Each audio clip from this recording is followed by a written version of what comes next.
অংশগ্রহণ করবে, বিভিন্ন জায়গায় যেখানে যাবে সেখানে তার পরিচয় হবে আমি মুসলিম। মুসলিমদের কাজ হচ্ছে এখন ইলেকশন আসবে বোম বাঁধবে, মুসলিমদের কাজ হচ্ছে ভোটের জন্য নিজের মার্ডার হবে, মুসলিমদের কাজ হচ্ছে নিজে এখন মানে ওই হাতিয়ার হিসাবে ব্যবহার হবে। একজন বলেছিল রুটি সেটালে কুত্তার বাচ্চার অভাব হবে না, মুসলিমরা এখন কুত্তার বাচ্চা। অরিজিনাল কথা বলছি। আপনি গড় এভারেজ পশ্চিমবাংলায় দেখবেন ভোটের সময় ইলেকশন আসলে কড়া হিন্দু মার্ডার হয় আর কড়া মুসলিম মার্ডার হয়। অথচ এই গণতন্ত্র পদ্ধতি কালমার্সের নীতি, মুসলিমদেরকে এটা উইথড্র করা উচিত ছিল, কিন্তু আমরা অমুসলিম দেশে বাস করি, সেই হিসাবে হয়তো আমরা কেউ ফতোয়া দিতে পারছে না। কিন্তু কালমার্সের যে democracy is the government of the people for the people by the people, সেখানে আছে জনগণ হচ্ছে সব ক্ষমতার উৎস, আর মুসলিমরা মানে আমার আল্লাহ হচ্ছে সব ক্ষমতার উৎস। তারপরেও সেই কাজটা করতে গিয়ে বোম বাঁধে নিজে তো মৃত্যুবরণ করে, একটা মুসলিমকে মারে। অথচ কোরআনে বলেছেন বিনা কারণে কেউ যদি একটা মানুষকে হত্যা করে, সে মুসলিম হোক আর অমুসলিম হোক, তো একটা মানুষকে হত্যা করলে পৃথিবীর সমস্ত মানুষকে হত্যা করার মতো পাপ। তারপরে এই মুসলিমরা নেতার কথা শুনে করে। কি বলবো বলেন, জাতির এই দুর্দশা কি করব? আমাদেরকে সৃষ্টি করেছিলেন মানুষের কল্যাণের জন্য। মানুষের কিসে কল্যাণ হবে এর জন্য আমাদেরকে সৃষ্টি করেছিলেন। শুধু মুসলিমদের না, কাফের, মুশরিক, হিন্দু, মুসলিম যারা আছে প্রত্যেকটা মানুষের কল্যাণের জন্য বাছাই করেছেন আমাদেরকে সিরাতুল মুস্তাকিমের রাস্তাটা দেখিয়ে দেওয়ার কথা। আমরা তো সিরাতুল মুস্তাকিম রাস্তা নিজেই চলি না, নিজে চলি তারপরে পড়াশোনা করি না, কে কোন পথে দাওয়াত দিল সেই পথ চাই। অথচ সহিহ কোরআন হাদিস আমরা যাচাই বাছাই করি না। পৃথিবীতে 800 কোটি মানুষ, তার ভিতরে 200 কোটি মুসলিম। এই 200 কোটির ভিতরে কত মানুষ কত পদ্ধতিতে দিন যাপন করছে, দলিল নাই আমল করে। আল্লাহ তাআলা কোরআনে বলেছেন অধিকাংশ মানুষ ঈমান আনার পরেও মুশরিক। আমরা বুঝতে পারি না যে অধিকাংশ মানুষ ঈমান আনার পরেও মুশরিক, এটা বুঝতে পারি না। আমরা যারা ঈমান এনেছি আমাদের ঈমানের দলিল হচ্ছে, যে বৈশিষ্ট্য হচ্ছে ঈমানের মানে সংজ্ঞা, এই বিষয়ে আমরা বুঝতে পারি না। এই জন্য আমি আপনাদেরকে বলি ইসলামের ভিতরে পূর্ণাঙ্গ প্রবেশ করেন, কারণ আল্লাহ তাআলা বলেছেন উদখুলু ফিস-সিলমি কাফা, পূর্ণাঙ্গভাবে ইসলামের ভিতরে প্রবেশ করো। হাতটা মশারির বাইরে রাখবেন, ওই একটা মশারি কামড়ালেই আপনার ম্যালেরিয়া হয়ে যেতে পারে। জাহান্নামে যাওয়ার জন্য আমাদেরকে অবশ্যই সতর্ক থাকতে হবে, জাহান্নামে যাওয়ার জন্য অবশ্যই সতর্ক থাকতে হবে। জান্নাতে যাওয়ার জন্য এমন একটা বেশি আমল লাগে না। আপনারা মনে করেন যে নামাজ পড়াটা ইবাদত, হজ করাটা ইবাদত, সিয়াম রাখা ইবাদত, কিন্তু হারাম কাজ থেকে বেঁচে থাকাটাও ইবাদত। আপনি হারাম কাজ থেকে বেঁচে থাকবেন, কেউ আপনাকে জেনা ব্যভিচারের আহ্বান করেছে, আপনি শুধু এই কাজটাকে উইথড্র করবেন। কেউ জেনা ব্যভিচারের আপনাকে আহ্বান করেছে, আপনি এই কাজটাকে যখন উইথড্র করে চলবেন, এই কাজটা আল্লাহ তাআলা আপনাকে এমন পছন্দ করেছে, কিয়ামতের ময়দানে আপনার বাপ থাকবে, মা থাকবে, আপনার বন্ধু থাকবে, সবাই থাকবে, তার ভিতরে আপনার হাতটা ধরে এই মঞ্চে নিয়ে এসে বসাবে। আরশ আজিমের নিচে 7 শ্রেণীর মানুষ যে জায়গা পাবে, সেখানে 1 শ্রেণীর মানুষ হচ্ছে যারা, যে কোনো মহিলা যদি খারাপ কাজের প্রস্তাব করে আর সে বলে আমি আল্লাহকে ভয় করি। আজকে মুসলিম সন্তানেরা, যুবকরা কুকুরের মতো জেনা ব্যভিচার করবার জন্য ঘুরে বেড়াচ্ছে, কুকুরের মতো জেনা ব্যভিচার করবার জন্য ঘুরে বেড়াচ্ছে। অথচ আল্লাহ তাআলা কোরআনে বলেছেন লা তাকরাবুজ জেনা, জেনা তো দূরের কথা, তার ধারে কাছে যাও না। জেনা তো দূরের কথা, তার ধারে কাছে যাও না। জেনা ব্যভিচারের শাস্তি সম্পর্কে মানুষ, এই মুসলিমরা যদি ওয়াকিবহাল থাকতো, আমরা তো ইসলামটা কিভাবে বুঝেছি জানেন? সৌদি আরবের একটা ঘটনা ঘটেছিল। আব্দুল হামিদ মাদানী ফাইজির, ও সৌদি আরবে দোভাষীর কাজ করে। দোভাষী মানে আমাদের বাঙালিরা ওখানে যারা থাকে তারা আরবি বুঝতে পারে না, তাই কোর্টে বিচার যখন হবে, জজ যখন কথা বলবে ওর সাথে শুনবে আর ওটা আরবিতে বলবে। তো বাংলাদেশের এক ভাই জেনা করেছে, তো জেনা ব্যভিচার করার পরে ওকে বলছে তুমি কি জেনা করেছো? জজ জিজ্ঞেস করছে, তো বলছে হ্যাঁ জেনা করেছি। তোকে 4 বার জিজ্ঞেস করেছে তুমি কি জেনা করেছো? হ্যাঁ করেছি। তো জজ বলছে এই দোভাষী গো শিকার হচ্ছে, কি ব্যাপার? তো বলছে ওকে তুই শিকার হচ্ছিস কেন? তো বলছে বিয়ে পড়ে দিবে। আমাদের দেশের ইসলামটা যেটা বুঝেছে যে জেনা করলে ধরা পড়েছে ওর সাথে বিয়ে পড়ে দে, আলেম ওলামাদের বিয়ে পড়ে দে সেই রাত্রিতেই, এটাই হচ্ছে আমাদের ইসলাম। আর ওকে ওই দোভাষী বলছে তোকে এখন বিয়ে পড়াবে, তোকে এখন নিয়ে যাবে মরুভূমিতে, গলা অবধি খুঁড়ে পাথর নিক্ষেপ করে হত্যা করবে। ও বলছে তাহলে আমি করিনি। ইসলামটা আমরা বুঝেছি এইভাবে যে ধরা পড়েছে যে রাত্রে, সেই রাত্রি বিয়ে পড়ে দে। জেনা ব্যভিচারের যে শাস্তি, একজন আই বড় ছেলে যদি জেনা ব্যভিচার করে তার শাস্তি এক, আর এক বিবাহিত পুরুষ যদি জেনা ব্যভিচার করে, বিবাহিত মহিলা যদি জেনা ব্যভিচার করে, কোনো পৃথিবীতে অপশন নাই। পৃথিবীতে তিন ধরনের মানুষকে হত্যা করা যায়। একটা হচ্ছে হত্যার বদলে হত্যা, একটা হচ্ছে কোনো বিবাহিত মানুষ যদি জেনা করে তাকে হত্যা, আর একটা হচ্ছে কি জানেন তো, আর একটা হচ্ছে কেউ মুসলিম থেকে মুরতাদ হয়ে গেছে। এই দুই শ্রেণীর মানুষের অপশন আছে। মুরতাদ হয়ে গেছে, সে যদি মনে করে যে আমি ইসলাম আবার ফিরে আসবো, তাকে ছেড়ে দেওয়া আছে। হত্যার বদলে হত্যা, আপনার ভাইকে কেউ হত্যা করেছে, আপনাকে যদি বলে টাকার বিনিময়ে, আপনি যদি বলেন আমার ভাইকে হত্যা করেছে, 3-4 লাখ টাকা, 5 লাখ টাকা, 10 লাখ টাকা দিলে আমি মাফ করে দেবো, জায়েজ আছে। কিন্তু বিবাহিত মানুষ যদি জেনা করে, কোনো অপশন নাই। বিবাহিত কোনো মহিলা যদি জেনা করে, কোনো অপশন নাই, হত্যা। কিন্তু আমাদের দেশের আলেমরা বিয়ে পড়িয়ে দিচ্ছে। এই ইসলাম নিয়ে জাতির কোনো কল্যাণ হবে না। সত্যিকারের দাওয়াত এটা হবে না। সত্যিকারের দাওয়াত যদি এখনো দেয়, নবী রাসূলদেরকে যেভাবে মানুষ অবজ্ঞা করেছে, আমাদেরকে সেইভাবেই অবজ্ঞা করবে। নবী রাসূলরা যেভাবে কষ্ট পেয়েছে সত্যিকারের দাওয়াত দিতে গেলে, আমাদেরকেও সেভাবে হতে হবে। আমরা তো ভালো ভালো খাচ্ছি, পকেটে টাকা নিচ্ছি, আর জালসা করছি, আর বিভিন্ন হবে। এই সিস্টেম যদি যতক্ষণ উইথড্র না হবে, ততক্ষণ পর্যন্ত জাতির কল্যাণ হবে না। জাতিকে নিজ পয়সা খরচ করে জাতির কল্যাণের জন্য মানুষের যখন আমরা হাঁটবো, তখন জাতি সংস্কার হবে। এই জালসাতে এসেছে কিছু মানুষ, মেলায় এসেছে, তারা মেলা দেখবে, বাড়ি যাবে। এই জন্য আমি আপনাদেরকে বলি যে সব সময় যারা ভালো আলোচনা করতে পারে, সত্যিকারের ভালো ওলামা, এদেরকে নিজে পার্সোনাল নিয়ে আসেন, পার্টি পারেন, কোনো মাইক টাইক কিচ্ছু ভাড়া করতে হবে না, এক কাপ চায়ের ব্যবস্থা করতে হবে না। লোক যদি না পান আমাদেরকে বলবেন, বিনা পয়সায় এসে দাওয়াতের কাজ করে যাবে, কোনো সমস্যা নেই। এই জন্য সত্যিকারের জাতিকে যদি জান্নাতের পথে নিয়ে যেতে হয়, তো রাসূল সাল্লাল্লাহু আলাইহি ওয়াসাল্লামের পদ্ধতিতে আমাদেরকে যদি দিনের কাজ করতে হয়, তো সফল হবে। আজকে বেশির অংশ মানুষ দেখেন না, আলেম ওলামা বেশির অংশ কিয়ামতের ময়দানে কার বিচার হবে বলছেন? প্রথম আমাদের মতো বক্তাদের বিচার হবে প্রথম। কিয়ামতের ময়দানে প্রথম বিচার কথা বলা হয়েছে সেই শহীদের। কিয়ামতের ময়দানে বিচার হওয়ার কথা বলেছে সেই কারি যে কেরাত করে তাদের। আল্লাহর সন্তুষ্টির জন্য যদি না হয়, তাকওয়ার জন্য যদি ইবাদত কোনো কিছু না হয়, যদি মূল হচ্ছে ইসলামের তাকওয়া। আপনাকে সৌদি আরবের আর একটা ঘটনা বলি। একজন সৌদি আরবে পড়াশোনা করতে গিয়েছে। পড়াশোনা করতে গিয়ে তার অর্থ, আগেকার দিনে 20-30 বছর আগেকার কথা, তখন এত মোবাইলে টাকা পাঠানো এত কিছু ছিল না। তো ও কি করেছে, টাকা ফুরিয়ে গেছে, বাড়িতে চিঠি লিখেছে। বাড়ি থেকে টাকা পৌঁছতে অনেকটা লেট। 3 দিন ও বলেছে, 3 দিন আমি হালকা খাবার, পানি আর হালকা কোনো খাবার খেয়ে আছি, ভাত রুটি আমি এখনো খেতে পারিনি। তো একদিন রাতের মানে বাড়ি থেকে, ঘর থেকে বেরিয়ে বৈকালবেলার দিকে এক জায়গায় গিয়েছি, গিয়ে দেখছি একটা বাড়িতে রান্না। ওই বাড়ির রান্না থেকে লোকজন নাই, ওখানে দেখছি। তো প্লেটে 1 চামচ খাবার নিয়েছি, খাবো বলে নিয়ে আর খেতে পারলাম না। বলছে 3 দিন অভুক্ত আছি, চুরি করে খাবার খাবো। তো চুরি করে খাবার খাবো বলে চলে এসে ঘরে আবার শুয়ে আছে। রাত্রিবেলাতে ওই ইউনিভার্সিটির প্রফেসর গিয়ে ওকে ডাকছে। তো বলছে কি হলো? তো বলছে তোমাকে বিয়ে করতে হবে। তো বলছে আশ্চর্য ব্যাপার, নিয়েও ভাবছে নিজের কাছে টাকাই নাই, আবার বাড়িতে থেকে কখন যে টাকা আসবে, আবার বিয়ে করতে বলছে এমন একটা মানুষ, কথা তো উইথড্র করতেও পারছি না। তো বলছে চলেন। গিয়ে ওই বাড়িতে, যে বাড়িতে খাবার চুরি করে খেতে গিয়েছিল, ওই বাড়িতেই বিয়ে। তো ওই বাড়ির মালিক বলেছে আমার একটা ভালো ছেলে দেন, আমি আমার মেয়ের বিয়ে দিয়ে দেবো। তো ওই বাড়ির ওই অফিসার বলছে যে এর থেকে ভালো ছেলে আর আমার নজরে হয় না। তাই ওকে যখন বিয়ে পড়ানোর পরে ওর স্ত্রী আবার খাবার প্লেট নিয়ে গিয়েছে, তখন হাসছে। তো কি হলো, হাসছো কেন? তো বলছে যে খাবার চুরি করে খেতে এসেছিলাম, সেই খাবার আল্লাহ তাআলা আমাকে জামাই ওদের খাওয়াচ্ছে।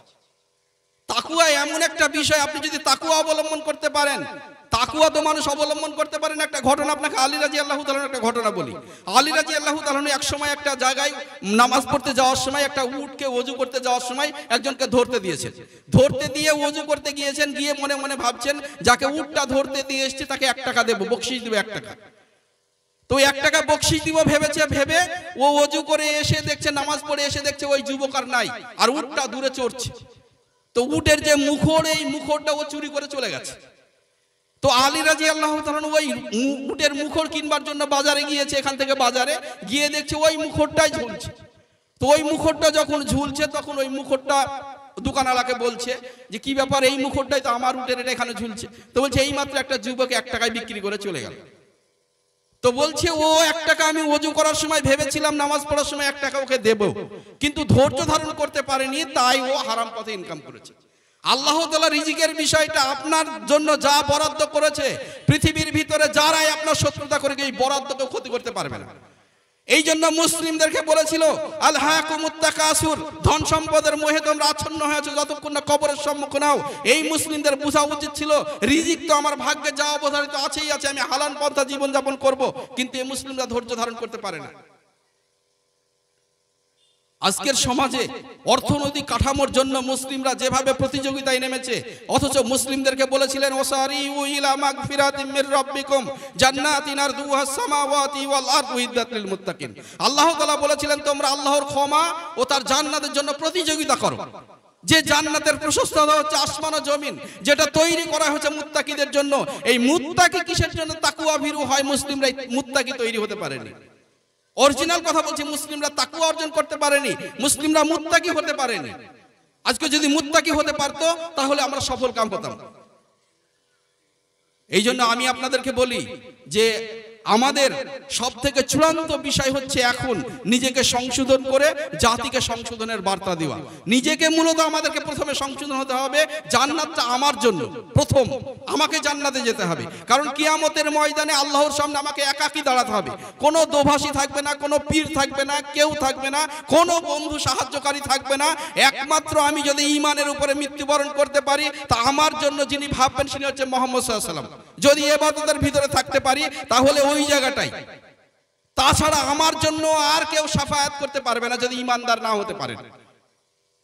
এই জন্য কিয়ামতের ময়দানে প্রত্যেকটা মানুষকে 5টা প্রশ্নের জবাব দিতে হবে। এর জন্য আপনাকে তৈরি থাকতে হবে। আপনি এই প্রশ্নগুলো কিভাবে উত্তর দিবেন আর কিভাবে থাকবেন এজন্য আপনাকে চিন্তা ভাবনা করতে হবে। আজকের পরিস্থিতি দেখেন, আজকের পরিস্থিতি যদি আপনাদেরকে বলি তাহলে মুসলিমদেরকে সারা বিশ্বে লাঞ্ছিত নিপীড়িত। সারা বিশ্বে দেখেন না, বিলডাঙ্গার মতো জায়গায় মুসলিমরা লাঞ্ছিত। এই জন্য আমরা স্পষ্টভাবে আপনাদেরকে বলি যে ঈমানের উপরে থাকেন। পৃথিবীর সবাই যদি ক্ষতি করার চেষ্টা করে তা আমাদের ক্ষতি করতে পারবে না। পৃথিবীর সবাই যদি আপনার ক্ষতি করতে চেষ্টা করে, কারণ ইব্রাহিম আলাইহিস সালাম বলেছিলেন আসমান জমিনের ভিতরে যা আছে এখন পর্যন্ত সবাই আমার শত্রু একমাত্র মহান রব ছাড়া। তাকে আগুনে নিক্ষেপ করে ও বলল হাসবুনাল্লাহু ওয়া নি'মাল ওয়াকিল, আল্লাহ তাআলা তাকে হেফাজত করলেন। মুসলিমদেরকে যদি মনে করে যে আমাকে আমার রব আমাকে রক্ষা করবে তাহলে আপনার মৃত্যু হয়ে গেলে ঈমানের উপরে মৃত্যু হবে। কারণ যে মুসলিমদেরকে একটা মাসি উৎসর্গ করেনি তাই হত্যা করে দিয়েছে, তারপরে সেই মুসলিমরা এখন শিরক বেদাতের সাথে জড়িত, ভয়ঙ্কর ভাবে শিরক বেদাতের সাথে জড়িত। অথচ ইসলামের মূল বিষয় হচ্ছে তাওহীদ। ইসলামের মূল বিষয় হচ্ছে তাওহীদ। যে মুসলিমরা তাওহীদ সম্পর্কে কোনো জ্ঞানই নাই, তাওহীদ সম্পর্কে বুঝে না। আজকে মুসলিমরা কোনটা তাওহীদ আর কোনটা শিরক, এখানে যারা বসে আছেন আপনাদেরকে যদি আমি বলি লা ইলাহা ইল্লাল্লাহ সত্যি করার মানেটা বলেন, আপনারা বলতে পারবেন না সত্যি করা। আপনি 80% মুসলিমকে জিজ্ঞেস করে দেখেছি এখনো তারা ওযু করার দোয়া জানে না। 80% মুসলিমকে দেখেছি এখনো তারা ওযু করার মানে পদ্ধতিটা শিখতে পারেনি 80% মুসলিম। কি করব বলেন? যে রাসূল সাল্লাল্লাহু আলাইহি ওয়াসাল্লাম বলেছিলেন কোন মুসলিম যদি শুধু ওযু করে, ওযু করার পর দোয়া পড়ে আশহাদু আল্লা ইলাহা ইল্লাল্লাহু ওয়াহদাহু লা শারীকা লাহু ওয়া আশহাদু আন্না মুহাম্মাদান আবদুহু ওয়া রাসূল, তার জন্য জান্নাতের 8টা দরজা খোলা হয়ে যায়। এই জন্য মুসলিমদেরকে আমাকে ভাবতে হবে আমি কি করে জান্নাত যেতে পারবো, এটাই ভাবতে হবে। মুসলিমদেরকে এটাই ভাবতে হবে। এই জন্য আমি আপনাদেরকে বলছি, অরিজিনাল কথা বলছি, যে নিজে তাওহীদটাকে চিনেন, ঈমানের সংজ্ঞা কি বুঝেন, কিয়ামতের ময়দানে যে প্রশ্নগুলো হবে, কবরে যে প্রশ্নগুলো হবে সেগুলো সম্পর্কে জ্ঞান অর্জন করেন। কবরে কয়টা প্রশ্ন হবে, উত্তর হবে কোরআন হাদিসে পাওয়া যায়। কিয়ামতের ময়দানে কটা প্রশ্ন হবে, উত্তর হবে কোরআন হাদিসে পাওয়া যায়। ইন্টারভিউটা কি হবে এটা কোরআন হাদিসে পাওয়া যায়। এই সম্পর্কে পড়াশোনা করেন, আপনার সন্তানকে এই সম্পর্কে পড়াশোনা করেন। মহিলাদেরকে, যে মহিলাদেরকে বলেছিল মাত্র 4টে বিষয় যদি তারা নিজের জীবনে বাস্তবায়ন করে জান্নাতের 8টা দরজা তাদের জন্য খোলা আছে, সেই মহিলারা তাই সেই 4টে বিষয়ই মানে না। যাদের সেই সব থেকে কম সাবজেক্টে পরীক্ষা দিয়ে জান্নাতে যাওয়ার কথা তারা সব থেকে বেশি জাহান্নামে যাবে। কারণ রাসূল সাল্লাল্লাহু আলাইহি ওয়াসাল্লাম বলেছেন আমি জাহান্নামে যাদেরকে বেশি জ্বলতে দেখেছি তারা হচ্ছে মহিলা। আমি যাদেরকে জাহান্নামে বেশি জ্বলতে দেখেছি তারা হচ্ছে মহিলা। আজকে আপনি চিন্তা করতে পারেন, মাত্র 4টে বিষয় বলেছেন। কি বলেছিলেন? একমাত্র বলেছিলেন স্বামীর আনুগত্য করতে, 2 বলেছিলেন লজ্জাস্থানের হেফাজত করতে, 3 বলেছিলেন যথা টাইমে সালাত পড়তে, আর 4 বলেছিলেন রমজানের সিয়ামটা পালন করতে, ফরজ সিয়ামটা পালন করতে। এই 4টে বিষয় যদি মহিলারা মেনে নিত তাহলে জান্নাতের 8টা দরজা তাদের জন্য উন্মুক্ত। তারপরেও সেই মহিলারা রাসূল সাল্লাল্লাহু আলাইহি ওয়াসাল্লাম বলেছেন আমি জাহান্নামে যাদেরকে বেশি জ্বলতে দেখেছি তারা হচ্ছে মহিলা। আপনি চিন্তা করতে পারেন রাসূল সাল্লাল্লাহু আলাইহি ওয়াসাল্লাম তো আমাদেরকে জান্নাত জাহান্নামের ঘটনা অনেক সময় বর্ণনা করে দিয়েছেন। রাসূল সাল্লাল্লাহু আলাইহি ওয়াসাল্লাম বলেছেন, আমি একদিন রাতে শুয়ে আছি, দুইজন ফেরেশতা আমাকে নিয়ে আমার দুই বাহু ধরে টেনে একটা সমতল ভূমিতে নিয়ে গেল। সমতল ভূমিতে নিয়ে গিয়ে আমাকে একজনকে দেখছি যে একটা পাথর দিয়ে তার মাথায় মারা হচ্ছে। তো পাথরটা চৌচির হয়ে ফেটে যাচ্ছে, মগজটা ছিটকে যাচ্ছে, আবার পাথরটা কুড়াতে যাচ্ছে, মাথাটা ঠিক হয়ে যাচ্ছে, আবার মাথায় আঘাত করছে। রাসূল সাল্লাল্লাহু আলাইহি ওয়াসাল্লাম বলেছেন, এ কি এমন অপরাধ করেছে এই জন্য শাস্তি দেওয়া হচ্ছে? আরেকটু দূরে গিয়ে দেখছেন একটা মানুষ একটা ধারালো অস্ত্র দিয়ে গালের এদিকে ওদিকে ফাটছে। রাসূল সাল্লাল্লাহু আলাইহি ওয়াসাল্লাম বলেছেন, এ কি এমন অন্যায় করেছে যে এইভাবে শাস্তি দেওয়া হচ্ছে? আরেকটু দূরে গিয়ে দেখছেন একটা রক্তপুজের নদীতে একজন সাঁতার কাটছে। তো তাকে যখন আবার ডাঙায় আসার চেষ্টা করছে, আবার পাথর দিয়ে আক্রমণ করছে, আবার ওই রক্তপুজের নদীতে চলে যাচ্ছে। আরেকটু দূরে গিয়ে দেখছেন কি জানেন? বলছেন একটা আগুনের চুল্লি, আর সেই চুল্লিতে উলঙ্গ হয়ে একেবারে জ্বলছে যারা জেনা ব্যভিচারের সাথে জড়িত, এরা জ্বলছে।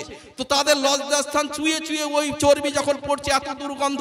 রাসূল সাল্লাল্লাহু আলাইহি ওয়াসাল্লাম বলছেন, এরা কি করেছিল এইভাবে শাস্তি দেওয়া হচ্ছে? আর একটু দূরে গিয়ে দেখছেন একটা একটা ভালো সুন্দর মানুষের সাথে কচি কচি বাচ্চারা খেলা করছে। তো রাসূল সাল্লাল্লাহু আলাইহি ওয়াসাল্লামকে যখন নিয়ে এসে আবার শুয়ে রাখলেন, শুয়ে রাখার পরে যখন রাসূল সাল্লাল্লাহু আলাইহি ওয়াসাল্লাম ফজরের সময় সাহাবাদেরকে বলছেন যে তোমরা কেউ স্বপ্ন দেখেছো, রাসূল সাল্লাল্লাহু আলাইহি ওয়াসাল্লামের গুণ ছিল এটাই। তো তারপরে স্বপ্নের ব্যাখ্যা রাসূল সাল্লাল্লাহু আলাইহি ওয়াসাল্লাম করছেন। তো ওই যে যাকে পাথর দিয়ে মারা হচ্ছে, এর ইসলাম সম্পর্কে জ্ঞান ছিল, ইলম ছিল, সেই ইসলাম সম্পর্কে তার ব্রেন দিয়ে সে চিন্তা ভাবনা করেনি, এই জন্য তার মাথায় এত আঘাত করা হচ্ছে, এইভাবে শাস্তি দেওয়া হচ্ছে জাহান্নাম। আরেকটু দূরে গিয়ে দেখছেন যে এই গাল ফাটছে। আজকে গীবত দেখেন না, এমন একটা বিষয়, গীবত ভয়ঙ্কর, যে গীবত করলে নিজের ভাইয়ের, মৃত ভাইয়ের গোশত খাওয়ার সাথে তুলনা। এই গীবত ছাড়া মানুষের কাজ নাই। পাঁচটা মহিলা এক জায়গায় বসলেও গীবত, দুটো পুরুষ মানুষ এক জায়গায় বসলে গীবত, গীবত ছাড়া কোনো কাজ নাই। আরেকটু দূরে গিয়ে দেখছেন রক্তপূজার নদীতে সাঁতার কাটছে। এই রক্তপূজার নদীতে সাঁতার কাটছে এমন একটা বিষয়, সুদ এমন একটা বিষয়, আজকে মুসলিমরা সুদটাকে ভেবেছে নাকের উপর একটা মাছি বসার মতো। সুদ এত ভয়ঙ্কর বিষয়। আল্লাহ তাআলা কোরআনে বললেন, ইয়া আইয়ুহাল্লাযীনা আমানু যারু মা বাকিয়া মিনার রিবা ইন কুনতুম মুমিনিন। হে ঈমানদারগণ, তোমরা সুদের বকেয়া যা আছে ছেড়ে দাও। আজকে মুসলিমরা দেখেন না, 80% মুসলিম গ্রুপ লোন বন্ধনের সাথে জড়িত। কে নামাজ পড়ে আর কে কি কোনো বিষয় নাই। 80% মুসলিম সুদের সাথে জড়িত। সুদের 1 টাকা সমান নিজের মায়ের সাথে 36 বার জেনা করার মতো পাপ। সুদের সর্বোত্তম বড় পাপ হচ্ছে আল্লাহ তার রাসূলের সাথে যুদ্ধ ঘোষণা করা, আল্লাহ তার রাসূলের সাথে যুদ্ধ ঘোষণা করা। আর সব থেকে নিচ পাপ হচ্ছে নিজের মায়ের সাথে জেনা করা। আরে প্রতিবেশীর সাথে জেনা করলে দূরের 10টা মহিলার সাথে জেনা করেছে, তার সমপরিমাণ গুনাহ লেখা হয়। আর সেই মহিলারা সুদ খায় কিভাবে দেখেন আপনি চিন্তা করেন। তাতে বলছে নিজের মায়ের সাথে জেনা করা। এই স্বামীরাও বলেছেন তোরা গ্রুপ লোন বন্ধনের টাকা দিতে যা, কোনো সমস্যা নেই। সুদ সম্পর্কে মানুষের একটুও ধারণা নেই। বলা হয়েছে সুদখোর ব্যক্তি কিয়ামতের ময়দানে দাঁড়াতে পারবে না, তাকে শয়তান এমন ভাবে স্পর্শ করবে সে পড়ে যাবে, দাঁড়াতেই পারবে না। অথচ এই সুদ আমরা উইথড্র করতে পারলাম না, মুসলিমরা সুদ খায়। যে রাসূল সাল্লাল্লাহু আলাইহি ওয়াসাল্লামের বাড়িতে রাসূল আয়েশা রাদিয়াল্লাহু তাআলা থেকে বর্ণিত বলছেন যে আমাদের বাড়িতে 2টা কালো বস্তু 2 মাস 3 মাস করে থাকতো, কি খেজুর আর পানি। আর তাদের উত্তরসূরি আমাদেরকে বললেন, লাকাদ কানা লাকুম ফি রাসূলিল্লাহি উসওয়াতুন হাসানাহ। রাসূল সাল্লাল্লাহু আলাইহি ওয়াসাল্লামের মডেল আমাদের জন্য উত্তম আদর্শ। সেই রাসূল সাল্লাল্লাহু আলাইহি ওয়াসাল্লামকে আমরা মডেল অনুকরণ করতে পারলাম না। সেই রাসূল সাল্লাল্লাহু আলাইহি ওয়াসাল্লাম যে আমাদেরকে বললেন, আল্লাহ তাআলা সার্টিফিকেট দিয়ে বললেন ওয়া ইন্নাকা লা আলা খুলুকিন আযীম। রাসূল সাল্লাল্লাহু আলাইহি ওয়াসাল্লাম হচ্ছেন মহান চরিত্রের অধিকারী, তাকে আমরা মডেল করতে মনে করতে পারলাম না। এই জন্য সুদ আমাদের ভিতরে। তারা যদি আধখানা খেজুর খেয়ে জীবনযাপন করতে পারে, আপনি চিন্তা করতে পারেন রাসূল সাল্লাল্লাহু আলাইহি ওয়াসাল্লামের বাড়িতে একজন মা তার 2টা সন্তান নিয়ে ভিক্ষা করতে এসেছে। তো আয়েশা রাদিয়াল্লাহু তাআলার বাড়িতে 3টা খেজুর আছে। তো মাকে একটা দিয়েছে আর 2 সন্তানকে 2টা দিয়েছে। তো সন্তান ছেলেদের কাজ কি হয়, খেজুর পেলে এক এক করে মুখে ভরে দেয়। তো 2টো সন্তান তাড়াতাড়ি করে মুখে ভরে দিয়েছে। আর আয়েশা রাদিয়াল্লাহু ওই মেয়েটা মাটা হাতে ধরে আছে। তো ওই 2টো সন্তান খেয়ে আবার মায়ের দিকে হাত বাড়িয়েছে। মা বলেছে 2টো খেজুর কি করেছে, আধখানা করে 2 সন্তানের হাতে আবার দিয়েছে। তো আয়েশা রাদিয়াল্লাহু তাআলা রাসূল সাল্লাল্লাহু আলাইহি ওয়াসাল্লামকে বলছেন যে ইয়া রাসূল সাল্লাল্লাহু আলাইহি ওয়াসাল্লাম এই পরিস্থিতি। রাসূল সাল্লাল্লাহু আলাইহি ওয়াসাল্লাম বললেন আধখানা খেজুর হলেও জাহান্নামের আগুন থেকে বাঁচো, আধখানা খেজুর হলেও জাহান্নামের আগুন থেকে বাঁচো। আজকে চিন্তা করতে পারেন আপনি আমাদের পরিস্থিতিটা। আল্লাহ তাআলা এই জন্য আমাদেরকে বলেছেন কোরআনে যে ওয়া মিম্মা রাযাকনাহুম ইউনফিকুন, তোমাদের রুজি থেকে ব্যয় করো। আজকে মুসলিমদের পরিস্থিতিটা যদি থাকতো, মুসলিমরা তো জাকাতই দেয় না, ওই আধখানা খেজুর দান করার দূরের কথা জাকাতই দেয় না। অথচ সফলতা দলের কথা বলেছেন যারা সূরা মুমিনুনে আমরা পড়লে পাই যে জাকাতের বিষয় এমন ভাবে বলেছেন যে জাকাত যদি মুসলিম না দেয় এই 6 গুণের অধিকারীর মধ্যে থেকে বাদ পড়ে যাবে, এবং যার উপরে নেশাব পরিমাণের অর্থ আছে কে জাকাত দিতে হবে, জাকাত ফরজ। অথচ মুসলিমরা জাকাত দেয় না, ওই ফকির মিসকিনের টাকা পকেটে করে ঘুরে বেড়াচ্ছে, ওদের হক প্রাপ্য টাকা ফকির মিসকিনের টাকা পকেটে করে ঘুরে বেড়াচ্ছে। আজকে যদি জাকাত দিত মুসলিমরা, তাহলে পৃথিবীতে যে মুসলিম অভাবী মানুষ আছে এরা থাকতো না। এই জন্য জাকাতের বিষয়টা মুসলিমরা কুক্ষিগত করে রেখেছে। অথচ আল্লাহ তাআলা বলেছেন সূরা তওবার 35 নম্বর আয়াতে যে এই যে ধন সম্পদ যারা কুক্ষিগত করে রেখেছে, কিয়ামতের ময়দানে এগুলো জাহান্নামের আগুনে উত্তপ্ত করে এদের কপালে পিঠে পাজরে ছাক দেওয়া হবে। জাহান্নামের আগুনে উত্তপ্ত করে কপালে পিঠে ছাক দেওয়া হবে। আপনি চিন্তা করতে পারেন? আপনি যে পয়সার আজকে জাকাত দিচ্ছেন না, কুক্ষিগত করে রেখেছেন, এগুলো ওই জাহান্নামের আগুনে কপালে পিঠে আর পাজরে ছাক দেওয়া হবে। এর দলিল হচ্ছে যখন আপনার সাথে কেউ কিছু চেয়ে বসে আপনি রাগান্বিত হন, এই যে আপনার কপালে ছাক দেওয়া হবে। আপনি যখন তার চেহারার দিকে না তাকিয়ে কথা বলেন, পাশ কেটে কথা বলেন, এই জন্য আপনার পাশে ছাক দেওয়া হবে। এই জন্য আপনার পিঠে ছাক দেওয়া হবে। তার সামনে দরজা বন্ধ করে পৃষ্ঠ প্রদর্শন করে চলে যান, এই জন্য আপনার পিঠে ছাক দেওয়া হবে। এই জন্য আমাদেরকে পূর্ণাঙ্গভাবে ইসলামের ভিতর প্রবেশ করতে হবে। আমার কোন জিনিসটা ফল্ট আছে বিষয়টা আমাকে দেখতে হবে। ভালো ভালো আলেম ওলামার কাছে আমাকে অবশ্যই গিয়ে খোঁজ নিতে হবে যে আমি মুসলিমের ভিতরে আছি কিনা। আজকে মুসলিমের ভিতরে যে মুসলিমদেরকে বলেছিল আর দুনিয়া সিজনুল মুমিনিন, দুনিয়া হচ্ছে মুসলিমদের জন্য জেলখানা, সেই মুসলিমরা দুনিয়াকে জান্নাত ভেবে নিয়েছে। আরে জেলখানায় যদি আসামি থাকে তো সেই আসামির কতটা পাওয়ার থাকে বলেন? জেলখানায় যদি আসামি থাকে তো সেই আসামিকে ঘন্টা বাজলে উঠতে হবে, ঘন্টা বাজলে গোসল করতে হবে, ঘন্টা বাজলে সবকিছু করতে হবে।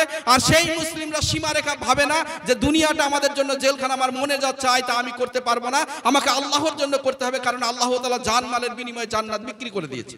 আল্লাহ তাআলার সাথে তো আমরা ব্যবসা করছি, আর আল্লাহ তাআলার পণ্য হচ্ছে জান্নাত। আল্লাহ তাআলা বলেছেন ইয়া আইয়ুহাল্লাযীনা আমানু হাল আদুল্লুকুম আলা তিজারাতিন তুনজিকুম মিন আযাবিন আলীম। হে ঈমানদারগণ, তোমাদেরকে কি সেই ভালো ব্যবসার কথা বলবো? আর ব্যবসার পণ্য হিসাবে আমাদের কি চান? জান আর মাল। আমাদেরকে চান ইবাদত, আমাদের জান মাল দিয়ে, আর মাল চান আমাদেরকে দান সাদকা হ্যান করতে। তো মুসলিমরা তো আজকে জান্নাতের বিনিময়ে ইবাদত করে না। যে মুসলিমরা জান্নাতের জন্য ইবাদত করে এদের গুণাবলী কি বলেছেন জানেন? আল্লাহ তাআলা সূরা বাইয়িনার 7 নম্বর আয়াতে বলেছেন ইয়া আইয়ুহাল্লাযীনা আমানু। আল্লাহ তাআলা বলেছেন যে ইন্নাল্লাযীনা আমানু ওয়া আমিলুস সলিহাত উলাইকা হুম খায়রুল বারিয়া। যারা ঈমান আনে আর সৎ আমল করে হচ্ছে সৃষ্টির সেরা। যারা ঈমান আনে আর সৎ আমল করে এরা হচ্ছে সৃষ্টির সেরা। আপনি চিন্তা করতে পারেন পৃথিবীতে কত সৃষ্টি আছে আপনি জানেন? আসমান জমিন সৃষ্টি, কাবা ঘর সৃষ্টি, ফেরেশতা সৃষ্টি, জিন সৃষ্টি, যত মানুষ আছে সব সৃষ্টি। তার ভিতরে আপনি যদি শুধু ইবাদত করেন, তাওহীদ মেনে স্বচ্ছ ইবাদত করতে পারেন, তাহলে পৃথিবীর ভিতরে আপনি হচ্ছেন শ্রেষ্ঠ। আমেরিকার মাটি কত টাকা শতক, আপনার বহরমপুরের মাটি কত টাকা শতক, এই জমিনের ভিতরে কি আছে, সোনা দানা আছে, যা কিছু আছে তার ভিতরে আপনাকে বললেন আপনি শ্রেষ্ঠ। শুধু ঈমানদার হতে হবে তাহলেই। আরে মুসলিমদেরকে ভাবা উচিত যে আদম আলাইহিস সালামকে যে ফেরেশতারা সিজদা করেছিল তাদের গুনাহ নাই, তাদের শুধু নেকি, তাদের কোনো গুনাহ নাই, শুধু নেকি। তারপরেও আদম আলাইহিস সালামকে সিজদা করেছেন কিসের জন্য বলেন? আমরা হচ্ছে তাদের সেই আদম আলাইহিস সালামের ওয়ারিস সূত্রে যদি আমরা হতে পারি তবে আমরা জান্নাতুল ফেরদাউসে জায়গা পেতে পারবো। আপনি এমনি এমনি মনে করছেন জান্নাত নিয়ে যাব, তাহলে নূহ নবী তার সন্তানকে নৌকায় তুলতে পারতেন। এমনি এমনি জান্নাত পাওয়া যাবে না। স্কুল মাস্টার পাশ করে হতে হয়, ডাক্তার পাশ করে হতে হয়, ইঞ্জিনিয়ার পাশ করে হতে হয়। আর মুসলিম বেনামাজির মতো কুকুরের মতো ঘুমিয়ে ঘুমিয়ে যদি মনে করেন জান্নাত চলে যাব, হবে না। কিসের জন্য বলছি? আল্লাহ তাআলা বলেছেন ওয়ালাকাদ যারানা লি জাহান্নামা কাসীরাম মিনাল জিন্নি ওয়াল ইনস। আমি বহু মানুষ আর জিনকে সৃষ্টি করেছি জাহান্নামের জন্য। আল্লাহ তাআলা কিসের জন্য বললেন আমি জাহান্নামের জন্য সৃষ্টি করেছি? বললেন লাহুম কুলুবুল লা ইয়াফকাহুনা বিহা। এদের অন্তর আছে, তারা উপলব্ধি করেনি। এদের চোখ আছে, তারা শুনেনি। এদের কান আছে, তারা মানে চোখ আছে, তারা দেখেনি। কান আছে, তারা শুনেনি। এরা হচ্ছে চতুষ্পদ জন্তুর মতো এবং তার থেকেও গাফেল। চতুষ্পদ জন্তুর থেকেও আমাদেরকে গাফেল বলেছেন। আর আল্লাহ তাআলা আমাদেরকে বললেন লাকাদ খালাকনাল ইনসানা ফি আহসানি তাকবীম। আমি মানুষকে সৃষ্টি করেছি সুন্দরতম অবয়বে। আপনি জানেন আমাদেরকে কত সুন্দর করে তৈরি করেছেন? আপনি যদি সুন্দরের আপনি মনে করেন যে আমার চেহারাটা তোর থেকে খারাপ, আমাকে তো সুন্দর করেনি। আপনি যদি একবার চতুষ্পদ জন্তুর দিকে তাকান তাহলে একটা প্লেটের ভিতরে কয়জন খাবার খায়, মুখ দিয়ে খায়, লালা ঝরে, কত কি হয়, তারপরে খায়। আর আপনাকে আল্লাহ তাআলা কত সুন্দর হাত দিয়েছে, তারপরে পরিষ্কার পরিচ্ছন্ন প্লেট দিয়েছে, আপনার ইচ্ছা মতো খাবার খাবেন মুখ দিয়ে, তারপরে নাক দিয়ে শুনতে পারবেন, চোখ দিয়ে দেখতে পারবেন। এত সুন্দর পদ্ধতি আপনাকে দিয়ে আল্লাহ তাআলা বলেছেন লাকাদ খালাকনাল ইনসানা ফি আহসানি তাকবীম। আমি মানুষকে সৃষ্টি করেছি সুন্দরতম অবয়বে। আল্লাহ তাআলা বললেন লাকাদ কাররামনা বানি আদম। আমি আদম সন্তানকে মর্যাদা দিয়ে তৈরি করেছি। আমাদেরকে এত এত সম্মান এত মর্যাদা দিয়েছেন, তারপরেও যে আয়াতের কথা বলছিলেন কুনতুম খায়রা উম্মাত, আমাদেরকে সর্বশ্রেষ্ঠ জাতি করেছে, তারপরেও যদি আমাদেরকে মুসলিম ঘরে জন্ম দিয়েছে, অন্য ঘরে জন্ম হলে হয়তো ইসলাম কবুল করতে পারতাম না, আমাদের মুসলিমের ঘরে জন্ম দিয়েছে, আমরা সফল হতে পারবো, তারপরেও আল্লাহ তাআলার আনুগত্য ইবাদত আমরা করি না। ইবাদত করতে আমাদেরকে সব থেকে বাধা দিচ্ছে কে জানেন? কার সাথে চ্যালেঞ্জ করেছে? আল্লাহ তাআলার সাথে কে চ্যালেঞ্জ করেছে জানেন? আল্লাহ তাআলার সাথে চ্যালেঞ্জ করেছে ইবলিস। আল্লাহ তাআলার সাথে চ্যালেঞ্জ করেছে ইবলিস। কি বলেছে জানেন? এই যে সিরাতুল মুস্তাকিমের রাস্তাটা আছে না, যে জান্নাতে যাওয়ার রাস্তাটা, এই রাস্তার মোড়ে মোড়ে আমি দাঁড়িয়ে থাকবো আমার দলবল নিয়ে, তোমার আদম সন্তানের পিছন দিকে, ডান দিক থেকে, বাম দিক থেকে, সব দিক থেকে আক্রমণ করে এদেরকে জাহান্নামে নিয়ে যাবো। আল্লাহ তাআলার সাথে শয়তান চ্যালেঞ্জ করেছে। আপনি একবার চিন্তা করেন যে আমাকে চ্যালেঞ্জের মোকাবিলা করতে হবে, চ্যালেঞ্জের মোকাবিলা করে তারপরে জান্নাতে যেতে হবে। যে মুসলিমরা জান্নাতের রাস্তায় হাঁটবে, ইবলিস তাদেরকেই আক্রমণ বেশি করবে। আর আল্লাহ তাআলা বলেছেন তোমাদেরকে তোমাদের সন্তানাদি, ধন সম্পদ, তোমাদের ভয়, ক্ষুধা বিভিন্ন দিয়ে তোমাদেরকে পরীক্ষা করব। আমাদেরকে আল্লাহ তাআলা বিভিন্ন দিক দিয়ে পরীক্ষা করবেন। আপনি ঈমান এনেছেন, আপনাকে বিভিন্ন দিক দিয়ে আল্লাহ তাআলা পরীক্ষা করবেন। এই পরীক্ষার একটা যখন প্ল্যাটফর্ম আসে তখন আমরা ভুল করে ফেলি। যেমন একটা জায়গায় দেখা গেল একটা মিথ্যা কথা না বললে আমাকে সাময়িক অপমান হতে হবে, দেখা যায় ওই জায়গাটা আমি ফেল করে ফেলব। তো এই জন্য আমাদেরকে থাকতে হবে। আল্লাহ তাআলা বলেছেন হাসিবান নাসু আয়াতরাকু ইয়াকুলু আমান্না ওয়া লাহুম লা ইফতানুন। আল্লাহ তাআলা বললেন তোমরা ঈমান এনেছি বলে তোমাদেরকে অব্যাহতি দেওয়া হবে, কোনো রকম পরীক্ষা করা হবে না। আল্লাহ তাআলা আমাদেরকে পরীক্ষা করবেন যে আমরা ঈমানের উপরে অটল আছি কিনা। আজকে মুসলিমদেরকে যদি জিজ্ঞেস করি ঈমানের সংজ্ঞা কি, বলতে পারবে না। ঈমানের সংজ্ঞা কি যদি আপনারা বলতে পারেন তাহলে এখানে কয়জন আছেন বলেন ঈমানের সংজ্ঞা জানেন? ঈমানের সংজ্ঞা বলেন কয়জন আছেন? ঈমানের সংজ্ঞা কি? ঈমানের সংজ্ঞা হচ্ছে অন্তরে বিশ্বাস। আপনার যদি বলেন যে আব্দুল্লাহ ইবনে উবাই রাইসুল মুনাফিকুন, ওর ঈমান ছিল, ও রাসূল সাল্লাল্লাহু আলাইহি ওয়াসাল্লামের পিছনে নামাজ পড়েছে, ওর ঈমান ছিল মুখে, অন্তরে ছিল কি রাসূল সাল্লাল্লাহু আলাইহি ওয়াসাল্লামের শত্রুতা। এই জন্য দুটো মুখের জন্য মুনাফিক হয়ে গেছে। এই জন্য সারা জীবন রাসূল সাল্লাল্লাহু আলাইহি ওয়াসাল্লামের পিছনে বাড়িতে থেকে ইসলাম কবুল করতে পারেনি। সারা জীবন রাসূল সাল্লাল্লাহু আলাইহি ওয়াসাল্লামের পিছনে নামাজ পড়েছে আব্দুল্লাহ ইবনে উবাই, মুসলিম হতে পারেনি। সারা জীবন রাসূল সাল্লাল্লাহু আলাইহি ওয়াসাল্লামের পিছনে নামাজ পড়েছে আবু তালেব, মুসলিম হতে পারেনি। অথচ রাসূল সাল্লাল্লাহু আলাইহি ওয়াসাল্লামের পিছনে কোথায় সালমান ফার্সি চলে আসলেন, ইসলাম কবুল করে জান্নাত চলে গেলেন। কোথায় বিল্লাল রাদিয়াল্লাহু তাআলা হাবশি গোলামি জান্নাতের সার্টিফিকেট পেয়ে গেলেন। আবু বকর ওমরের মতো কত সাহাবা জান্নাতের সার্টিফিকেট পেয়ে গেলেন। অথচ আবু তালেব যে রাসূল সাল্লাল্লাহু আলাইহি ওয়াসাল্লামের বাড়িতে থাকলেন, যার বাড়িতে, সে মুসলিম হতে পারল না। এই জন্য মুসলিম হতে গেলে ঈমানের সংজ্ঞা জেনে, ঈমান এনে নিজেকে প্রতিষ্ঠিত করে আমাদেরকে জান্নাতে যেতে হবে। ঈমানের সংজ্ঞা হচ্ছে অন্তরে বিশ্বাস, মুখে স্বীকৃতি, আর বাস্তবে প্রমাণ করে দেখাতে হবে। যদি আপনি বাস্তবে প্রমাণ করে না দেখাতে পারেন তাহলে আপনি মুসলিমের খাতায় থাকবেন না। এই ভালো কাজে বাড়ে আর খারাপ কাজে কমে, আর এই গুণগুলো যাদের ভিতরে থাকে তাকে বলা হয় মুমিন। এই গুণগুলো যাদের ভিতরে থাকে তাকে বলা হয় মুমিন। দেখেন না, একেবারে কোরআন হাদিস এখন বাস্তবায়নের দিকে, কোরআন হাদিস এখন বাস্তবায়নের দিকে। আমরা কিসের জন্য? যখন কোরআন হাদিস পড়ি তখন অ্যানসার কোশ্চেন সব পাওয়া যায়। আল্লাহ তাআলা কোরআনের সূরা রুমের 31 নম্বর আয়াতে বললেন ওয়াকিমুস সালাতা ওয়ালা তাকুনান্না মিনাল মুশরিকিন, তোমরা যথাযথভাবে নামাজ পড়ো, মুশরিকদের অন্তর্ভুক্ত হয়ে যেও না। যদি আপনি এই কথার উপর আপনার গুরুত্ব থাকে, বিশ্বাস করেন, তাহলে কত পার্সেন্ট মানুষ নামাজ পড়ে আপনি বলেন? দেখেন না, এই জন্য মসজিদে যখন আজান হয় কে মুসলিম আর কে কাফের চেনা যায়। মসজিদে যখন আজান হয় না তখনই বোঝা যায়। দেখবেন অনেক মানুষ বসে আছে, যখন মসজিদে আজান হচ্ছে কিছু মানুষ ওযু করার জন্য, নামাজ পড়ার জন্য বেরিয়ে যায়। আর যারা বসে থাকে এদের জন্য আল্লাহ তাআলা বললেন ফা খলাফা মিন বাদিহিম খলফুন আদুউস সালাতা ওয়াত্তাবাউস শাহাওয়াত ফাসাউফা ইয়ালকাউনা গায়া। অন্তঃপর সেই অপদার্থদের জন্ম হবে, তারা কি করবে? তারা সেই তাদের নামাজকে নষ্ট করবে। আল্লাহ তাআলা কি সুন্দর কথা বললেন দেখেন। বললেন এমন একটা জামানা আসবে যে অপদার্থদের জন্ম হবে, সেই অপদার্থরা তাদের নামাজকে নষ্ট করবে। কিসের জন্য নষ্ট করবে? নিজের নাফসের দাসত্ব করে তাই, অন্য কোনো বড় কারণ নাই। বসে বসে মোবাইল টিপছে, বসে ঘুমিয়ে আছে, কোনো চিন্তা নাই, তারপরেও কাজ নাই, নামাজকে নষ্ট করে। এই জন্য বলা হয়েছে যে সূরা মারিয়মের 59 নম্বর আয়াতে যে আল্লাহ তাআলা বলেছেন ফা খলাফা মিন বাদিহিম খলফুন আদুউস সালাতা ওয়াত্তাবাউস শাহাওয়াত ফাসাউফা ইয়ালকাউনা গায়া। আমাদেরকে প্রত্যেকটা মানুষকে অন্তত আমি বলি কিয়ামতের ময়দানে বাঁচতে গেলে অন্তত আপনাকে নামাজি হতে হবে। আজকে মা বোনেদের দেখেন না, জেনাবা বিচারের পরিস্থিতিটা দেখেন না। অথচ আমি আপনাদেরকে বলি, আয়েশা রাদিয়াল্লাহু তাআলা যখন মৃত্যু হয়, এই আয়েশা রাদিয়াল্লাহু তাআলা যখন রাসূল সাল্লাল্লাহু আলাইহি ওয়াসাল্লামের সাথে ছিলেন, রাসূল সাল্লাল্লাহু আলাইহি ওয়াসাল্লাম যখন মৃত্যু হয়, আয়েশা রাদিয়াল্লাহু তাআলার বয়স হচ্ছে 18 বছর। এই 18 বছর বয়সে পৃথিবীর সব পুরুষ মানুষ তার জন্য হারাম। এই 18 বছর বয়সে আয়েশা রাদিয়াল্লাহু তাআলার জন্য পৃথিবীতে যত পুরুষ মানুষ আছে কাউকে বিয়ে করতে পারবে না। আর আজকের যুগের মা বোনেরা দেখি আমি যে পৃথিবীতে কয়েকজন মানুষকে তার জন্য হারাম করেছেন, বাদ বাকি যে কোনো পুরুষের সাথে বিয়ে করে ঘর করতে পারবে, তারপরেও জেনা ব্যভিচার করছে। তার বোঝা উচিত আয়েশা রাদিয়াল্লাহু তাআলা কিভাবে পৃথিবীতে তার যৌবন, তার ইজ্জত, তার আব্রু কিভাবে রক্ষা করেছিলেন। 18 বছর বয়সে স্বামী মারা গেছে আর পৃথিবীর সমস্ত মানুষ তার জন্য হারাম, তারপরেও চিন্তা করেন। আজকে মহিলাদের চিন্তা করা উচিত যে বন জঙ্গলে যদি তাদের বাড়ি হতো, একটা হরিণের, সেদিন একটা জায়গায় দেখছি একটা হরিণের বাচ্চা হচ্ছে, অর্ধেক বাচ্চা পেট থেকে বেরিয়েছে আর অর্ধেক বাচ্চা পেটের ভিতরে আছে। তো ক্ষুধার্ত বাঘ তার সামনে চলে এসেছে, তো এই অর্ধেক বাচ্চা নিয়ে নিজের জানের জন্য দৌড় মারছে। আর আমাদের মা বোনেদের বাচ্চার যন্ত্রণা উঠলে গ্রামের সব থেকে ভালো ধাত্রী এবং ভালো নার্সিং হোম, হসপিটালে নিয়ে গিয়ে তাদের হচ্ছে। সেই মা বোনেরা আজকে সব থেকে গাফিল।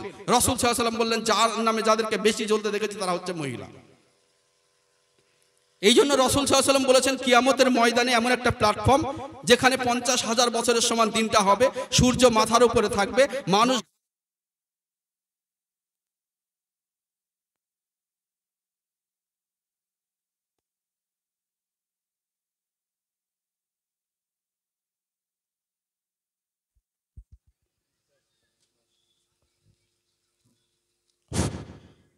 এমন একটা পরিস্থিতি, সেই পরিস্থিতির সময় রাসূল সাল্লাল্লাহু আলাইহি ওয়াসাল্লাম আয়েশা রাদিয়াল্লাহু তাআলাকে বলছেন যে সেই প্ল্যাটফর্মে প্রত্যেকটা মানুষ উলঙ্গ থাকবে, গায়ে পোশাক থাকবে না, পুরুষ মানুষগুলোর খাতনা থাকবে না, পায়ে জুতো থাকবে না, এমন একটা বিষয় যে একেবারে মানুষ উলঙ্গ হয়ে ঘুরবে। আয়েশা রাদিয়াল্লাহু তাআলা আফসোস করে বলেছিলেন যে রাস্তা দিয়ে হেঁটে গেলে মানুষ লম্বা কতটা বলতে পারে না, এমন ভাবে কাপড় চোপড় পরে যায়, আর সেই দিন উলঙ্গ থাকতে হবে। তো সেই দিনকার পরিস্থিতি সম্পর্কে আল্লাহ তাআলা সূরা হজের 2 নম্বর আয়াতে বলেছেন, সেই দিনকার পরিস্থিতি এমন হবে যে গর্ভবতী মায়েদের বাচ্চা এমনি এমনি প্রসব হয়ে যাচ্ছে, আর বুকের শিশুকে দুধ খাওয়াচ্ছে এমন মা তার সন্তানকে ছুঁড়ে ফেলে দেবে, আর মানুষকে দেখা যাবে নেশাগ্রস্ত মাতালের মতো। সেই প্ল্যাটফর্মে যাওয়ার আগে চিন্তা করতে পারেন, সেই প্ল্যাটফর্মের বর্ণনার দিকে আল্লাহ তাআলা বলেছেন, ইজাস সামাউন ফাতারাত ওয়া ইযাল কাওয়াকিবুন তাসারাত ওয়া ইযাল বিহারু ফুজ্জিরাত ওয়া ইযাল কুবুরু বুসিরাত আলিমাত নাফসুম মা কদ্দামাত ওয়া আখারাত ইয়া আইয়ুহাল ইনসানু মা গররাকা বিরাব্বিকাল কারীম। আল্লাহ তাআলা বলেছেন, আকাশটা ভেঙে টুকরো টুকরো হয়ে পড়বে, নক্ষত্ররাজিগুলো ভেঙে পড়বে, একেবারে পাহাড়গুলো একেবারে একটা প্ল্যাটফর্মে রুটির মতো বিছানাটাকে তৈরি করা হবে। এই রুটির মতো বিছানাটাকে তৈরি করে আল্লাহ তাআলা বলবেন, ইয়া আইয়ুহাল ইনসানু মা গররাকা বিরাব্বিকাল কারীম, বল কোন শয়তান আমার ইবাদত থেকে তোদেরকে গাফিল করেছে। একটা প্ল্যাটফর্মে দাঁড় করিয়ে আল্লাহ তাআলা এই প্রশ্ন করবেন। আমরা যখন বলবো এই আমাদেরকে পথভ্রষ্ট করেছে, শয়তান কি বলবে জানেন? সূরা ইব্রাহিমের ভিতরে আয়াত এসেছে, শয়তান বলবে, আমি তোমাদেরকে আহ্বান করেছিলাম আর তোমাদের সামনে ভালো ভালো দলিল সহকারে আলোচনা করেছে, তাদের কথা শুনুনি, আজকে আমার দোষ দিচ্ছ, চলো যাই একসাথে জাহান্নামে চলে যাই। এই জন্য সেই প্ল্যাটফর্মে কথা বলছি যে আয়েশা রাদিয়াল্লাহু তাআলা বলছেন, রাস্তা দিয়ে হেঁটে গেলে মানুষ লম্বা কতটা বলতে পারে না, আর আমাদেরকে এইভাবে উলঙ্গ থাকতে হবে। সূরা হজের 2 নম্বর আয়াতে বলেছেন, গর্ভবতী মায়েদের বাচ্চা প্রসব হয়ে যাবে, বুঝতে পারবে না কিয়ামতের আযাবের কাছে। আপনি একটা গর্ভবতী মহিলার পাশে দাঁড়িয়ে দেখবেন বাচ্চা প্রসব হওয়ার কত যন্ত্রণা। তারপরে বলা হয়েছে কিয়ামতের ময়দানে আযাবের কাছে যন্ত্রণা কিছু না। বুকের শিশুকে দুধ খাওয়াচ্ছে এমন মায়ের কাছ থেকে সন্তান কেড়ে নিতে পারবেন? যদি সে সত্যিকারের মা হয়, তার কাছ থেকে সন্তান কেড়ে নিতে পারবেন না। কিয়ামতের ময়দানে এই সন্তানকে ছুঁড়ে ফেলে দেবে। বলা হয়েছে সন্তান মায়ের কাছ থেকে পালাবে, বাপ তার সন্তান থেকে পালাবে, সবাই তার কাছ থেকে পালিয়ে যাবে। তাকে চিন্তা ভাবনা করতে হবে যে আমি কি করছি। নিজের চিন্তা করে পাগল হয়ে যাবে। এই প্ল্যাটফর্মে প্রত্যেকটা মানুষকে প্রখর রোদের নিচে দাঁড়িয়ে 5টা প্রশ্নের জবাব দিতে হবে। এই 5টা প্রশ্নের জবাবের জন্য আমরা কি প্রস্তুত আছি? আমাকে প্রশ্ন করবে, তোমার আয়ুষ্কালটা তুমি কোন কাজে অতিবাহিত করেছো? আমার যে 50 বছর, 60 বছর, 100 বছরের জিন্দেগি ছিল, এই জিন্দেগিটা আপনি কোন কাজে অতিবাহিত করেছেন, এর জবাব আমাকে দিতে হবে। 2 নম্বর প্রশ্ন করবে, এই যৌবনকাল তুমি কোন পথে কাটিয়েছো? যে যৌবনকালটাকে আমরা শয়তানের পথে কাটিয়ে দিচ্ছি। 3 নম্বর প্রশ্ন করবে, তুমি ইনকাম করেছিলে কোন পথে, এই ইনকামের টাকা কি করেছে, এই প্রশ্নের জবাব দিতে হবে। 4 নম্বর হচ্ছে কোথায় খরচ করেছে, এর হিসাব আমাদেরকে দিতে হবে। 5 নম্বর হচ্ছে আপনার যতটা ইলমে জ্ঞান ছিল, এই আপনি ততটা কিভাবে ইসলামের কাজ করেছেন, এর জবাব আমাদেরকে দিতে হবে। আজকে আমরা কি করছি? আমরা তো ইসলাম নিয়ে ভালো গবেষণা করছি না, ভালো পড়াশোনা করছি না, আমাদের সন্তানগুলো কাফের মুশরিকের মতো চলাফেরা করছে, আমরাও সেই একই ক্যাটাগরির হয়ে গেছি। মুসলিমরা আজকে সারা বিশ্বে লাঞ্ছিত নিপীড়িত, তার একটাই কারণ হচ্ছে আল্লাহর রাসূল বলেছেন তোমরা যখন দিন থেকে ফিরে যাবা অন্য জাতি দিয়ে তোমাদেরকে শায়েস্তা করতে থাকবে, তোমরা তাদের কিছুই করতে পারবে না। আজকের পরিস্থিতি তো সেই একই পরিস্থিতি, আজকের পরিস্থিতি দেখেন না, এই সেই একই পরিস্থিতি। এই জন্য আমি আপনাদেরকে বলি, যদি ভয়ঙ্কর সেই প্ল্যাটফর্ম থেকে আমাদেরকে বাঁচতে হয় তো আমাদেরকে পূর্ণাঙ্গভাবে ইবাদত করতে হবে। আজকে আমরা আপনাদের সামনে একটা উদাহরণ বলি, যে একজন মুসলিম মানে একটা ছাত্র কিয়ামতের প্ল্যাটফর্মে বুঝতে পারছে না, তো মাস্টারকে জিজ্ঞেস করছে যে আমি কিয়ামতের আযাবটা ঠিক বুঝতে পারছি না। তো ওই ছাত্রটাকে মাস্টার কি করেছে, ওই মাদ্রাসার শিক্ষক ছাত্রগুলোকে কাকে 5 টাকা, কাকে 10 টাকা, কাকে 100 টাকা, কাকে 500 টাকা দিয়েছে, দিয়ে বলেছে 1 সপ্তাহ পর তোমরা আসবা। তো 1 সপ্তাহ পর এসেছে, তো এই টাকা যাকে যাকে দিয়েছে সে খরচ করেছে, যাকে 1 টাকা দিয়েছে কেউ চকলেট খেয়েছে, কাকে 500 টাকা দিয়েছে সে বিভিন্নভাবে খরচ করেছে। তো মাস্টার যখন বলছেন যে এই রুটি গড়ানোর তাওয়াটা উলানে জ্বলছে, এই তাওয়াটার ভিতরে দাঁড়িয়ে তোমরা এই টাকা কিভাবে খরচ করেছে জবাবটা দিয়ে দাও। যাকে 500 টাকা দিয়েছে আর যাকে 1 টাকা প্রথম দিন দিয়েছিল সে হয়তো মনে মনে দুঃখ পেয়েছিল, কিন্তু ওই দিনকে যাকে 1 টাকা দিয়েছিল সে বলছে আমার জন্য সহজ, কিসের জন্য উঠে বলবো 1 টাকা চকলেট কিনে খেয়ে ফেলেছি বলে নেমে আসবো। আর যাকে 500 টাকা দিয়েছে তাকে লিস্ট বের করতে হবে কোথায় কি করেছে। এই জন্য দুনিয়ার ভিতরে রাসূল সাল্লাল্লাহু আলাইহি ওয়াসাল্লাম স্পষ্ট বলেছেন যে বড় লোকদের আগে গরিবরা 500 বছর আগে জান্নাতে যাবে। জান্নাতটা গরিব মানুষের জন্য সহজ, কিসের জন্য? সাবজেক্টও সহজ। যে গরিব মানুষের যাকাতের হিসাব দিতে হবে 100 পেয়ে যাবে। যে গরিব মানুষের হজের মতো একটা প্ল্যাটফর্ম, হজের মতো একটা জায়গা, সেখানে 100 পেয়ে যাবে। কিছু কিছু মানুষ আছে শুধু সালাতটা আদায় করলে জান্নাত চলে যাবে। কিছু কিছু মানুষ আছে শুধু নামাজ যদি সঠিকভাবে পড়ে তাহলে জান্নাত চলে যাবে। আপনি চিন্তা করতে পারেন? এই জন্য যদি ইল থাকে না মানুষের ভিতরে, এই জন্য আপনাদের সন্তানদেরকে অন্তত জ্ঞান অর্জন করান। যদি জ্ঞান থাকে ভিতরে তো তাদের জন্য ইসলাম সহজ হয়ে যাবে। কিসের জন্য? একটা মাদ্রাসায় একটা ছাত্র পড়াশোনা করতো, তো পড়াশোনা করতে করতে উস্তাদি ফারেক হয়েছে, মওলানা হয়েছে, উস্তাদি বলেছেন বাড়িতে যাবা, পিতা মাতাকে সম্মান করবা, আর পিতা যে কাজ করে সেই কাজকে বেশি প্রাধান্য দেবা। তো বাড়িতে এসে ওর পিতা মৃত্যুবরণ করেছে, মাকে বলছে মা আমার আব্বা কি করতো? তো বলছে তোমার আব্বা কি করতে এটা তো তোমার জানার প্রয়োজন নাই, তুমি ভালো পড়াশোনা করে এসেছো, সমাজের কাজ করবা, মানুষকে আহ্বান করবা। তো বলছে না আমার আব্বা কি করতে এটা বলো। তো বলছে তোমার আব্বা কি করতো? আমি তো বলছি এটা জানার প্রয়োজন নাই। তো বলছে না বলতেই হবে, আমার উস্তাদি বলেছে বলতেই হবে। তো বলছে তোমার আব্বা চুরি করতো। তো চুরি করতো যখন বলেছে তখন ও কি করেছে? তা আমার গুরুজন তো বলেছে, আমার শিক্ষক বলেছে যে পিতার কাজকে বেশি প্রাধান্য দিবা। এই জন্য কি করেছে, যা চুরি করতে যেসব সরঞ্জাম লাগে সেগুলো নিয়েছে, কিনেছে। কেনার পরে রাত্রিতে বেরিয়েছে, রাত্রিতে বেরিয়ে এখান থেকে গিয়ে একটা বাড়িতে ঢুকবে, ঢুকার পরে ও ভাবছে যে রাসূল সাল্লাল্লাহু আলাইহি ওয়াসাল্লাম বলেছেন তোমার হাতের দ্বারা মুখের দ্বারা যেন প্রতিবেশী কষ্ট না পায়, তো এর বাড়িতে চুরি করবো কি করে? এর বাড়িতে চুরি করে ঢুকতে পারেনি। আর একটা বাড়িতে গিয়েছে, আর একটা বাড়িতে গিয়ে আল্লাহ তাআলা কোরআনে বলেছেন এবং হাদিসে আছে যে তোমরা ইয়াতিমের মাল ভক্ষণ করো না, তো এই বাড়িতে ইয়াতিম থাকে কি করে ঢুকবো? আর একটা বাড়িতে গিয়েছে, গিয়ে কোন রকম চাবিটা বার করে সিন্দুক খুলেছে, দেখছে প্রচুর টাকা। তো টাকা যখন দেখেছে তখন ও ভাবছে মনে মনে যে এই মালিকটি টাকার যাকাত দিয়েছে, এই জন্য 2.5% আলুটা জ্বালিয়ে 2.5% হিসাব করে বার করছে। তো মসজিদে যখন আজান হচ্ছে আসসালাতু খায়রুম মিনান নওম, তখন ওই ব্যক্তি ঘুম থেকে জেগেছে মালিক, তখন ওকে কি ব্যাপার ওখানে কে, তুমি এখানে কি করছো? তো বলছেন নেন আগে সালাতটা আদায় করে নি। সালাতটা আদায় করা, নামাজটা পড়ার পরে ওকে বলছে আপনার বাড়িতে চুরি করতে এসেছিলাম, কিন্তু আপনার টাকা দেখে মনে হলো আপনি এখানে টাকা সঠিকভাবে যাকাত দিয়েছেন কিনা, তাই যাকাতটা বের করছি। এটা গল্পের মাধ্যমে জ্ঞান আপনাদের কিসের জন্য বলছি? কোনো মানুষের যদি ভিতরে জ্ঞান থাকে, ইসলাম সম্পর্কে সজাগ থাকে, যে কোনো কাজ করতে গেলে তার বিবেকটা সাড়া দেবে। এই জন্য ইমানের প্রয়োজন। আল্লাহ তাআলা ইমান এমন একটা বন্ধু, ইমানের সাথে যদি আপনি বন্ধুত্ব তৈরি করতে পারেন, পৃথিবীতে 2টা বস্তুর সাথে মানুষ যদি বন্ধুত্ব তৈরি করতে পারে তো সাকসেসফুল। ভিতরে সে দুটো বস্তু থাকে, কি? একটা হচ্ছে ইমান আর একটা হচ্ছে হুসনুল খুলুক, উত্তম চরিত্র। যেমন মানুষের মুখ খুললেই বোঝা যায় কেমন চরিত্রের মানুষ, কথা শুনলে বোঝা যায় কেমন চরিত্রের মানুষ।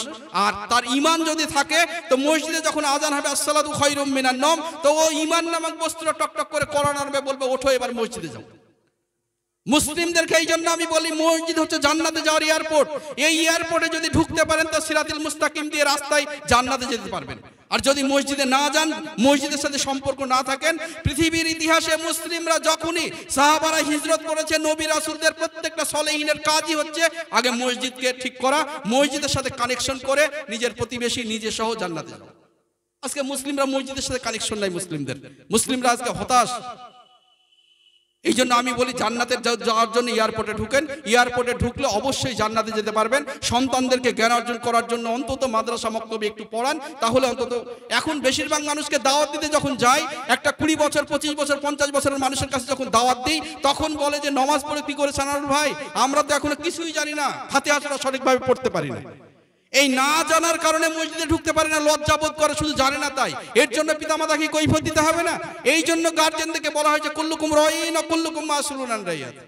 আমরা প্রত্যেকেই দায়িত্বশীল, আর প্রত্যেককে তার দায়িত্ব সম্পর্কে জিজ্ঞাসাবাদ করা হবে। আপনার সন্তানরা বলবে আমার পিতামাতাকে জাহান্নামে দাও, আমাদেরকে কিসের জন্য শিখায়নি, এ কথা বলবে। এই জন্য আমি আপনাদেরকে বলি যে পিতামাতা যারা আছেন, গার্জেন যারা আছেন, তারা অবশ্যই আপনার পরিবারে ইসলাম প্রতিষ্ঠিত করার চেষ্টা করেন। আপনার রাসূল সাল্লাল্লাহু আলাইহি ওয়াসাল্লাম বলেছেন আদ-দায়ুস লা তাদখুলুল জান্নাত, দায়ুস ব্যক্তি জান্নাত যেতে পারবেন। আপনি যতই 5 ওয়াক্ত সালাত আদায় করেন, যাই করেন, দায়ুস যদি হয়ে থাকেন জান্নাতে যেতে পারবেন না। আমি বলছি না। আজকে 80% মুসলিম দায়ুস অবস্থায় বসে আছে। তার স্ত্রী কন্যারা দেখা যায়, যদি তার স্ত্রী বৃদ্ধ হয়ে গেছে, বুরকা পড়ছে, তার 20 বছর 18 বছরের মেয়েটা উলঙ্গ হয়ে রাস্তা দিয়ে চলে যাচ্ছে। তো এই ক্যাটাগরি, এই গুণ নিয়ে আমরা কি করে জান্নাতে যাব বলেন? আমাদেরকে ভালো গুণ অর্জন করতে হবে অবশ্যই, সফল আনতে হলে। আজকের মুসলিমদের পরিস্থিতি হচ্ছে এটাই। এই জন্য যে শয়তান আমাদেরকে এই আক্রমণ, এই রোগগুলো আমাদের উপরে জারি রেখেছে, শয়তান হচ্ছে অসামাজিক, বহিষ্কৃত, বিতাড়িত, অগ্রণীয়, অবাঞ্ছিত, অপরাধ প্রবণ, কুপ্রবৃত্তির এক অবতার সৃষ্টি।